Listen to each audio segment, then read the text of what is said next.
오늘 우리에게 주신 하나님 말씀은 구약 창세기 16장 1절로 16절 그리고 21장 8절로 21절 두 군데입니다. 창세기 16장 1절로 16절 말씀 제가 받들어 읽을 때에 하나님의 계시 음성을 들으실 수 있게 되기를 바랍니다. 아브라함의 아내 사레는 아이를 낳지 못하였다. 그에게는 하갈이라고 하는 이집트 사람 여종이 있었다. 사레가 아브라함에게 말하였다. 주님께서 나에게 아이를 가지지 못하게 하시니 당신은 나의 여종과 동침하십시오. 하갈의 몸을 빌려서 집안의 대를 이어갈 수 있기를 바랍니다. 아브라함은 사레의 말을 따랐다. 아브라함의 아내 사레가 자기 여종 이집트 사람 하갈을 데려다가 자기 남편 아브라함에게 아내로 준 때는 아브라함이 가나안 땅에서 살아온 지 10년이 지난 뒤이다. 아브라함이 하갈과 동침하니 하갈이 임신하였다. 하갈은 자기가 임신한 것을 알고서 자기 여주인을 깔보았다. 사레가 아브라함에게 말하였다. 내가 받는 이 고통은 당신이 책임을 지셔야 합니다. 나의 종을 당신 품에 안겨주었더니 그 종이 자기가 임신한 것을 알고서 나를 멸시합니다. 주님께서 당신과 나 사이를 판단하여 주시면 좋겠습니다. 아브라함이 사라에게 말하였다. 여보, 당신의 종이니 당신 마음대로 할 수 있지 않소. 당신이 좋을 대로 그에게 하기 바라오. 사레가 하갈을 학대하니 하갈이 사레 앞에서 도망하였다. 주님의 천사가 사막에 있는 샘 곁에서 하갈을 만났다. 그 샘은 수로로 가는 길 옆에 있다. 천사가 물었다. 사레의 종 하갈아, 내가 어디서 와서 어디로 가는 길이냐? 하갈이 대답하였다. 나의 여주인 사레에게서 도망하여 나오는 길입니다. 주님의 천사가 그에게 말하였다. 너의 여주인에게로 돌아가서 그에게 복종하면서 살아라. 주님의 천사가 그에게 또 일렀다. 내가 너에게 많은 자손을 주겠다. 자손이 셀 수도 없을 만큼 불어나게 하겠다. 주님의 천사가 그에게 또 일렀다. 너는 임신한 몸이다. 아들을 낳게 될 터이니 그의 이름을 이스마엘이라고 하여라.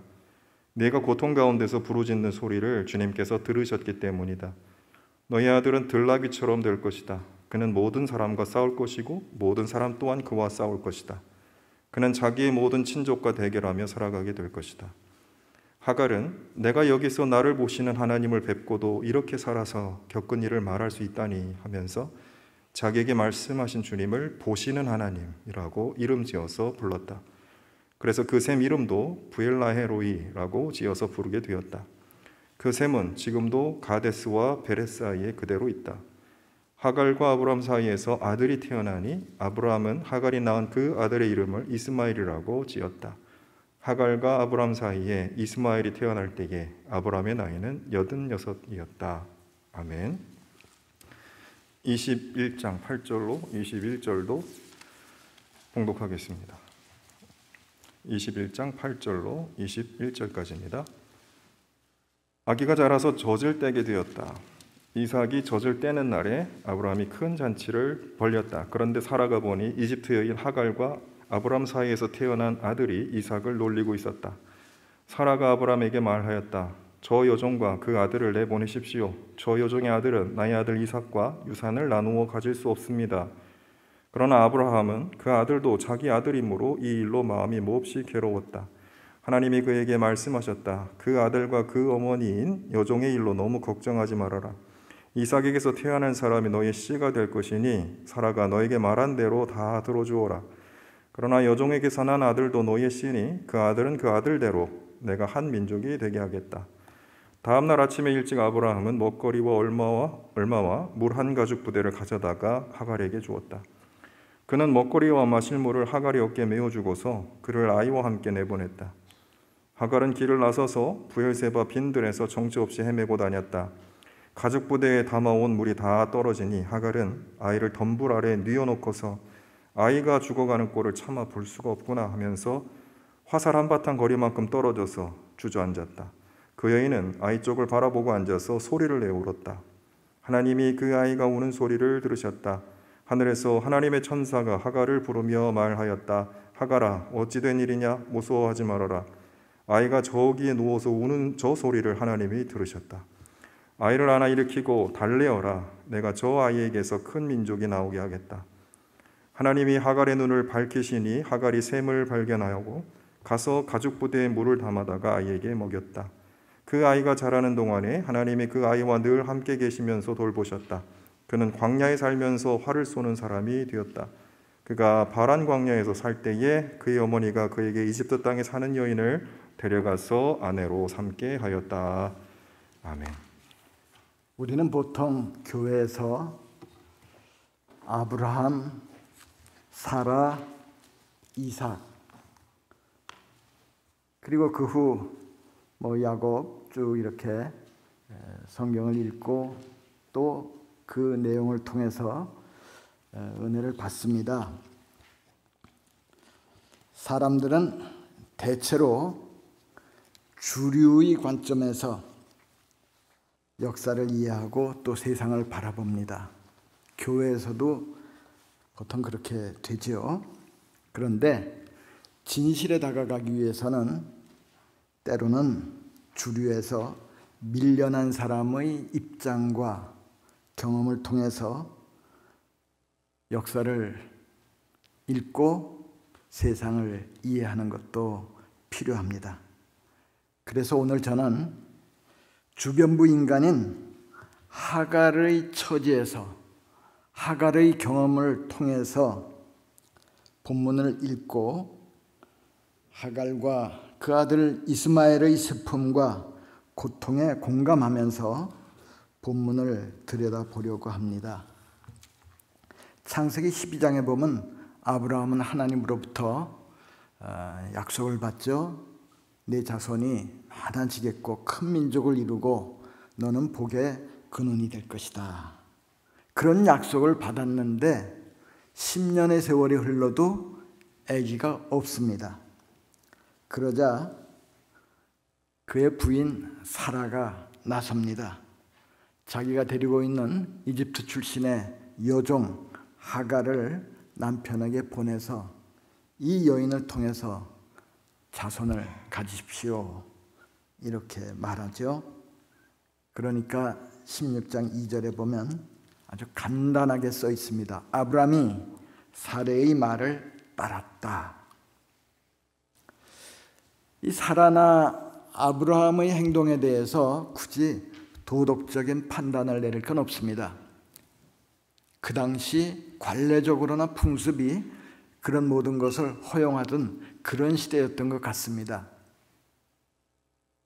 그런데 문제는 신앙적인 이유입니다.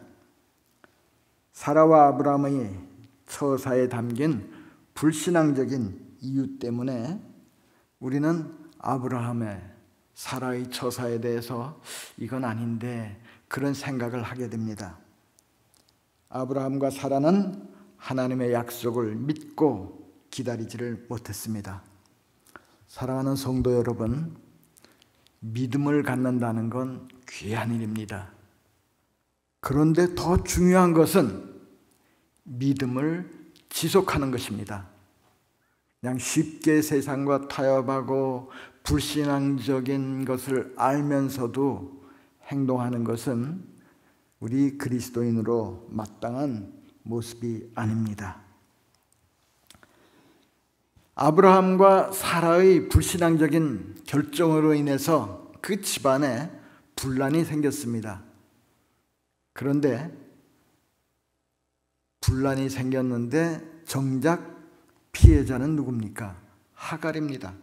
하갈은 아무 잘못 없이 그냥 여종인데 주인의 처사에 따랐을 뿐인데 결과적으로 고난을 겪고 아픔을 겪어야 됐던 건 하갈이었습니다.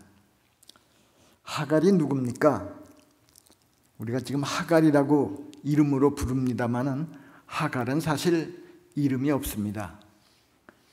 어떤 책을 보니까 하갈이라고 하는 것은 그냥 외국 것이라고 하는 뜻이라고 그럽니다. 그러니까 원래 이름이 있었는지 없었는지도 모르는데 사람들은 저 외국 것, 저 외국 남자 같은 외국 놈 뭐 이런 식으로 부른 게 하갈이라는 이름이라는 겁니다.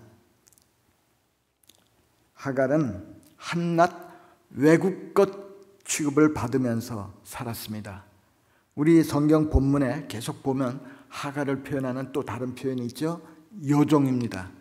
하갈은 요종으로서 자기 주장을 할 수 없는 처지였습니다. 하갈은 자신의 육체마저 주인의 소유였습니다. 그래서 시바지로서 그냥 아기 낳는 역할만 할 수밖에 없었던 게 하갈의 처지입니다. 아마 하갈이 아브라함의 아기를 갖게 되자 조금 자의식이 생겼을 것 같습니다.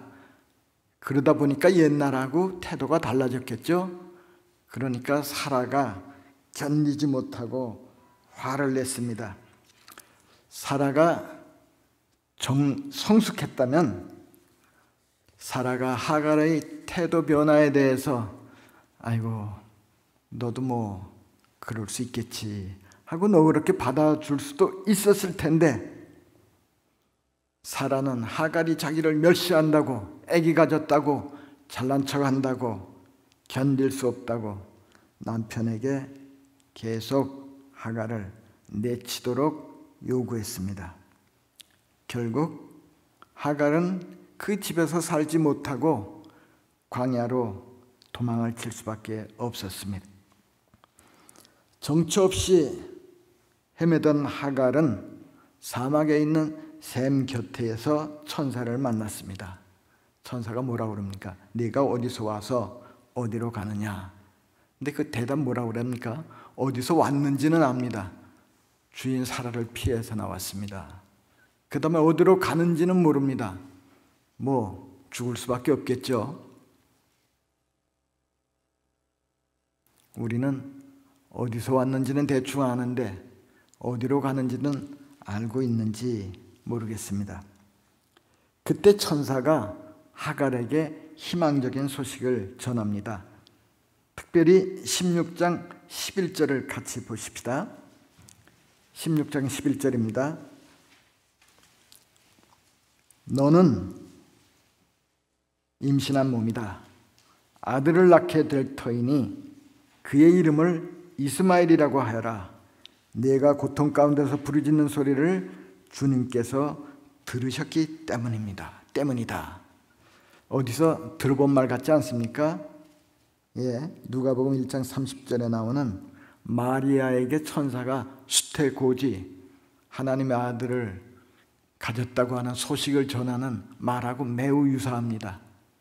하갈은 요종이고 외국 것에 불과한 천대받는 사람이었지만 성경에서 처음으로 천사의 수태고지 임신 소식을 듣고 그 아이가 어떻게 될 것이다 하는 말을 들은 사람이 되었습니다.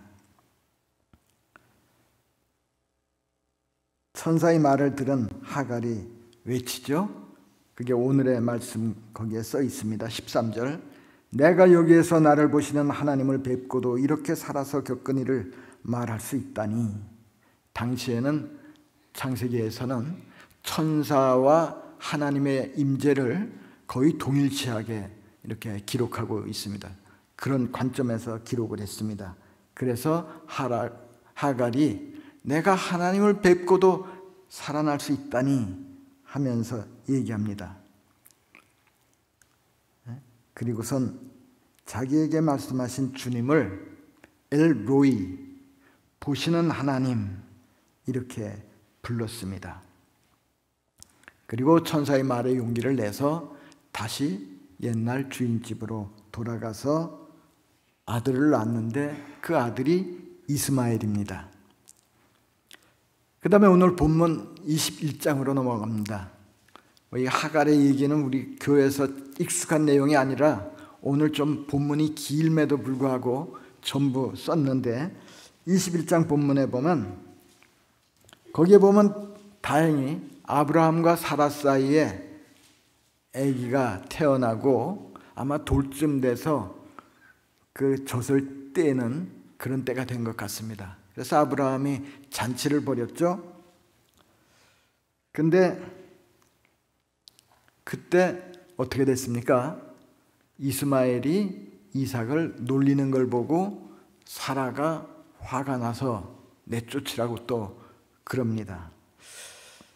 제가 사라의 눈에 볼 때는 놀린 거로 보였겠지만 제가 하갈 입장에서 이렇게 좀 생각해 보니까 뭐 그 소년이 갓 태어난 아기 뭐 그렇게 놀릴 게 뭐 있겠습니까? 그냥 귀여워서 웃으면서 좀 장난을 쳤던 게 아닐까, 저는 그렇게 그냥 하갈 입장에서, 이스마엘 입장에서 생각을 합니다. 그러나 사라는 용서가 없습니다.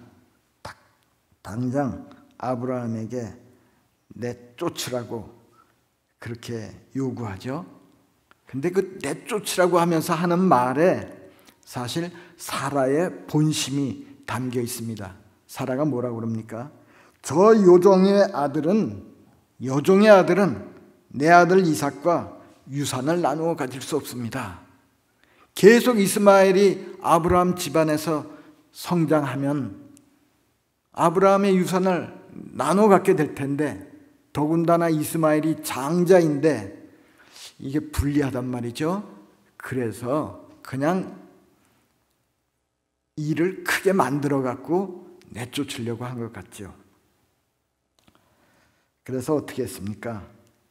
아브라함이 또 무기력하게 아내 말을 듣고 따릅니다. 누가 그러더라고요. 남편은 절대로 아내를 이길 수 없다. 차인표 씨가 말했던가요? 저는 그 본문 그 부분을 보면서 아브라함이 뭐 떡 같은 거겠죠? 먹거리 조금 하고 물을 한 가죽 부대를 하갈에게 주면서 이제 나가야겠다 말할 때 그 아브라함의 표정, 얼굴이 어떤 모습이었을까? 전 아직 제가 뭐 예술 작품에 조예가 없어서 그런지 모르지만 성경 그 내용을 토대로 그린 가운데 이 하갈을 내보내는 아브라함의 찢어지는 마음을 담은 그림을 본 적은 없습니다. 아마 굉장히 괴로웠을 겁니다. 그래서 할 수 없이 하갈은 아들 이스마엘을 데리고 브엘세바 빈들에서 정처 없이 헤맸는데 물이 다 떨어지고 이제 죽을 수밖에 없고 아기는 목마르다고 막 울고 아들은. 그래서 16절에 보면은 아이가 죽어가는 꼴을 참아 볼 수가 없구나 하면서 통곡을 하는데, 참아 볼 수 없다고 하면서도 본문을 자세히 보십시오. 그래도 여전히 아들을 보면서 울고 있습니다. 참담하고 애처로운 광경입니다. 아무도 이 불쌍한 모자를 본 사람은 없습니다. 그러나 하나님이 보고 계셨습니다. 하나님을, 그래서 그 전에 이미 말한 거지만 보시는 하나님, 하나님은 아무도 거들떠보지 않는 외국 것 여종, 그의 아들, 그 불쌍한 모자를 하나님은 지켜보시고 도움의 손길을 내미셨습니다. 그리고 창세기 16장 13절에서는 보시는 하나님이라고 그랬는데 21장 17절에서는 무서워하지 말아라. 아이가 저기에 누워서 우는 저 소리를 하나님이 들으셨다 하면서 20절에 이렇게 기록되어 있습니다. 그 아이가 자라는 동안에 하나님이 그 아이와 함께 계시면서 돌보셨다. 하나님은 불쌍한 사람들을 깊은 관심을 갖고 지켜보시고 이스마엘과 함께 계시면서 돌보셨다고 오늘 창세기 21장 20절에 기록하고 있습니다. 보시는 하나님, 특별히 불쌍한 사람을 보시는 하나님, 불쌍한 사람을 돌보시는 하나님, 그것이 우리가 믿는 하나님입니다.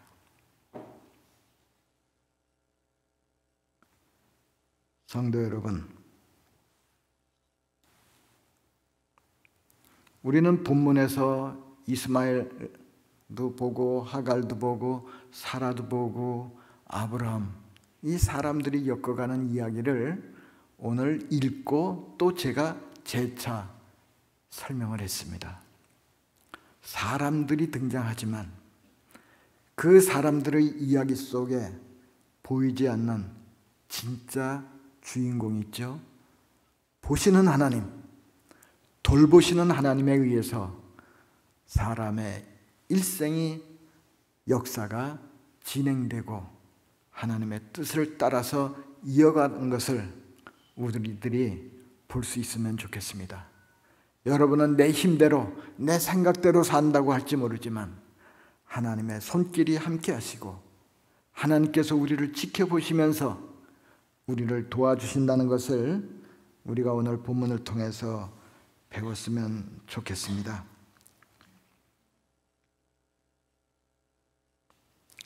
그러면 오늘 이 본문을 통해서 우리가 깨닫고 배워야 될 게 무엇일까?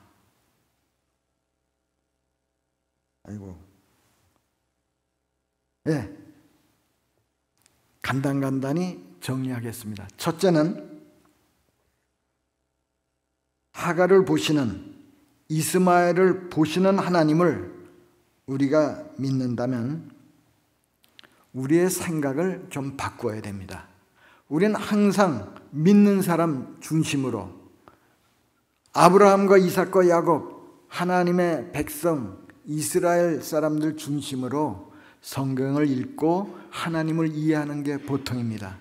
그러나 오늘 본문에 보면 하나님께서는 물론 아브라함과 이삭도 보살피시고 도우셨지만 하나님께서는 그 이상으로, 아니 더 깊은 관심을 갖고 하갈과 이스마엘을 지켜보시고 돌보셨다 하는 사실을 생각하면서 우리 믿는 사람들이 하나님은 우리 편이다 하는 것만 생각하고 하나님을 믿지 않는 사람들은 버림받은 사람이고 하나님이 내친 사람이다, 이렇게 둘로 나눠서 생각하는 것은 어쩌면 우리 착각일 수 있습니다.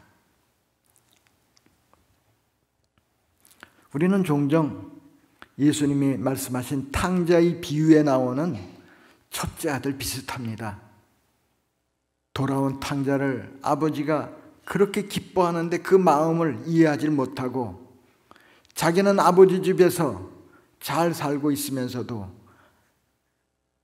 동생을 시기하고 질투하는 그런 사람과 우리가 비슷하지 않은가 생각하면서 우리의 믿음과 삶을 한번 돌아볼 필요가 있습니다. 우리는 예수님을 믿음으로써 하나님이 주시는 평화를 누리고 있습니다. 하나님의 사랑을 깊이 느끼면서 마음의 평화를 누리고 있습니다.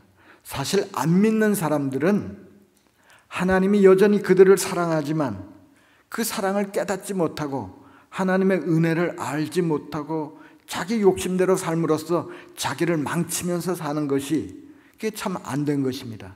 그러니까 우리는 하나님께서 그들도 사랑하시는데 우리처럼 하나님의 사랑을 깨닫고 하나님 안에서 누리는 평화를 감사하며 살 수 있으면 좋겠다, 그런 마음 갖고 그들을 위해서 기도하는 게 우리가 그들에게 보여야 할 마땅한 태도라고 볼 수 있겠습니다. 둘째로 우리가 생각할 것은 우리가 하나님의 도우심, 보시고 돌보시는 하나님을 믿는다면 우리도 하나님을 본받아서 그렇게 살아야 됩니다. 하나님께서 하갈과 이스마엘을 주목하고 그들의 외침에 귀를 기울였듯이, 그리고 구원의 손길을 내밀었듯이 우리도 우리 주변에 힘들게 살아가는 사람들에 대해서, 힘들게 살아가는 형제자매, 친척에 대해서 외면하면 안 되겠습니다. 건강한 사회나 교회는 항상 높은 사람, 힘 있는 사람이 아니라 힘없고 무시당하는 사람에 대해서 관심을 기울이고 그들을 특별히 도우려고 애쓰는 그런 교회, 그런 사회, 그런 나라가 정말 좋은 나라인데, 바로 우리가 그런 일을 먼저 관심을 갖고 잘 하는 그런 그리스도인이 되어야 할 줄로 압니다. 마지막 세 번째입니다.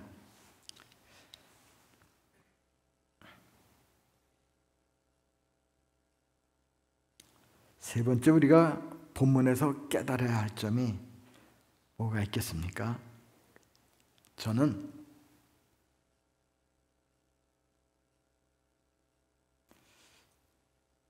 아브라함도 포기하고 엄마 하갈도 어쩔 수 없다고 그냥 통곡만 하고 있는 이 장면을 생각하면서 궁극적으로 자녀를 돌보시고 키워주시는 분은 하나님이시다 하는 걸 우리 부모들이 기억했으면 좋겠습니다. 여기에 부모들은 모두 자식을 생각하면 마음이 아리고 또 어떻게 해서라도 도와주고 싶은 마음이 가득합니다. 그러나 우리가 자식을 위해서 수고를 하고 애를 쓰지만 우리가 끝까지 자녀를 책임질 수 없습니다. 그런데 오늘 본문에 보면은 아브라함도 포기했고 엄마도 포기했지만 그 아이는 살았습니까? 죽었습니까? 하나님이 돌보아 주심으로 그 아이는 장가도 가고 애도 낳고 많은 후손들을 볼 수 있게 되었습니다. 참 제가 사실 두 번째까지만 이렇게 깨달았다고 그럴까 정리했는데 이 세 번째 내용을 깨달은 건 제가 어떤 소설을 읽다가 발견한 겁니다. 메릴린 로빈슨이라고 하는 여성 작가가, 그분이 퓰리처상을 받은 소설가인데 그분이 쓴 길리아드라고 하는 책이 있습니다. 사실은 재미는 별로 없습니다. 저는 재미있게 읽었어요. 그런데 그 독자 평에 보니까 아이고 지루해, 재미없다 그랬더라고요. 이 길리아드라는 제목은 구약 성경에 나오는 길르앗이라고 하는 말에서 왔다고 그러는데, 하여간 길리아드 그 소설을 보면 아주 나이가 많은 76세 된 협심증을 앓고 있는 에임스 목사님이 주인공으로 나오는데, 처음에 어릴 때부터 사귀던 여자아이가 나중에 신학교를 갈 때, 신학교 때 결혼을 했는데 아기를 낳으면서 아기도 죽고 그 사랑하는 아내도 죽었어요. 그래서 평생 혼자 산다고 생각하고 목회를 열심히 했는데 어느 날 새로운 교인을 이렇게 세례도 주고 그랬는데 교회 일을 도와주니까 목사님이 아이고 이 수고하시는데 뭘 어떻게 보답을 해야 할지 모르겠네요 그랬더니 그 젊은 여인이 저하고 결혼해주면 돼요 그랬어요. 사실은 그 전부터 굉장히 특별한 마음을 갖고 보긴 봤지만 꿈에도 그 생각은 안 했는데 저하고 결혼해주면 돼요. 그래서 60 몇 세인가에 아마 30대 후반 정도 되는 젊은 여인하고 결혼을 했습니다. 그 얘기하면 한없도 끝도 없고 오늘 안 되겠죠? 그런데 아기를 낳았어요. 그 로이라는 아이를 낳는데 이제 76세가 되고 협심증에 걸려서 언제 세상 떠날지 모르는 그런 상황에 있는데 그 전부터 그 아기가 낳았을 때부터 이렇게 노트에다가 글을 계속 씁니다. 이 아이가 나중에 청년이 되면 이걸 읽으면서 아버지가 무슨 생각을 했고 어떤 분이고 세상 이렇게 사는 것이다. 교훈도 주고 추억도 함께 했던 모든 걸 세세히 써서 엄마하고 아들이 비눗방울 갖고 노는 걸 보면서 또 써놉니다. 뭐 그런 식으로 썼는데 목회자의 보람도 쓰고 기쁜 일 슬픈 일 쭉 써나가는 가운데 제일 걱정은 내가 죽으면 이 젊은 아내하고 이 7살 난 아들이 어떻게 살아갈 수 있을까 굉장히 걱정을 하면서 거기다 썼습니다. 내가 혼자 살 줄 알고 저축을 안 하고 그냥 교인들에게 어려운 사람들 돕고 그냥 다 썼는데 네가 있을 줄 알았으면 내가 돈 좀 저축해 놓을 걸 내가 그게 지금 후회된다. 뭐 그런 말까지 썼습니다. 오늘 시간이 없기 때문에 더 길게 말씀을 드릴 수가 없고 어느 날 목사님이 기도를 하다가 깨달은 걸 막 썼습니다. 그 내용을 제가 그대로 읽어드리겠습니다. 오늘 아침 기도 중에 하갈과 이스마엘의 이야기가 생각났고 거기서 큰 위로를 받았단다. 그 이야기에는 아버지만이 아이의 삶을 챙기고 아이의 어미를 보호하는 것이 아니라는 대목이 나오지. 사실 아브라함이 하갈을 내치고 그 아들도 책임 안 짓지 않았습니까? 어미가 아이를 양육하기를 찾지 못한다 해도 양육이 이루어진다는 내용이 나오거든. 그런 면에서 위안을 주는 이야기지. 인생은 그렇게 펼쳐지니까 우리는 자식들을 광야로 내보내지. 어떤 아이는 우리가 도움을 줄 수 있는데도 태어난 날로 광야로 나가지. 어떤 아이는 자신이 광야가 되어버리는 것 같고 그러나 광야 거기에는 분명히 천사도 있고 샘물도 있고 그렇단다. 자칼이라고 하는 무서운 동물이 사는 광야에도 주님이 사신단다.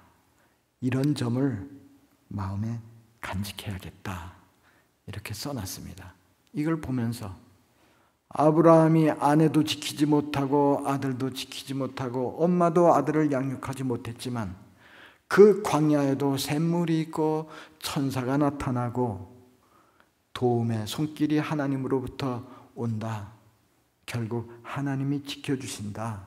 너무 걱정하지 말아라. 아브라함은 무기력했습니다. 아브라함은 젊은 아내 하갈과 어린아이 이스마엘을 보호하고 챙기지 못했습니다. 자기 아들 하나를 제대로 보호하지 못하는 아브라함의 무기력한 모습을 보면서 저는 아브라함이 저보다 나을 것도 없네 라는 주제넘은 생각까지 했습니다. 이스마엘의 엄마 하갈도 아이를 보호하지 못했습니다. 그녀는 통곡할 뿐이었습니다. 그렇지만 하나님이 그들의 울음소리를 듣고 고통스러운 상황을 보시고 돌보아 주셨습니다. 에임스 목사님은 그 부분을 읽으면서 아내와 아들의 장래를 하나님이 돌보신다는 믿음을 갖게 되었습니다. 부모들은 자녀들을 광야 같은 세상에 내보낼 수밖에 없습니다. 부모가 언제까지나 자녀를 품을 수는 없습니다. 자녀는 광야로 나아갑니다. 어떤 자녀는 집을 떠나기 전부터 마음이 광야같이 황폐한 상태에 놓여 있는 것을 보면서 그걸 보는 부모는 마음이 아픕니다.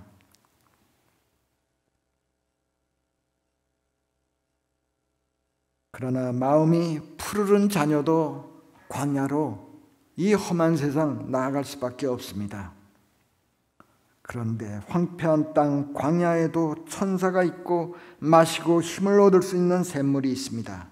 무엇보다 광야에 주님이 계시고 주님께서 우리와 우리 자녀를 지켜보시고 돌보십니다.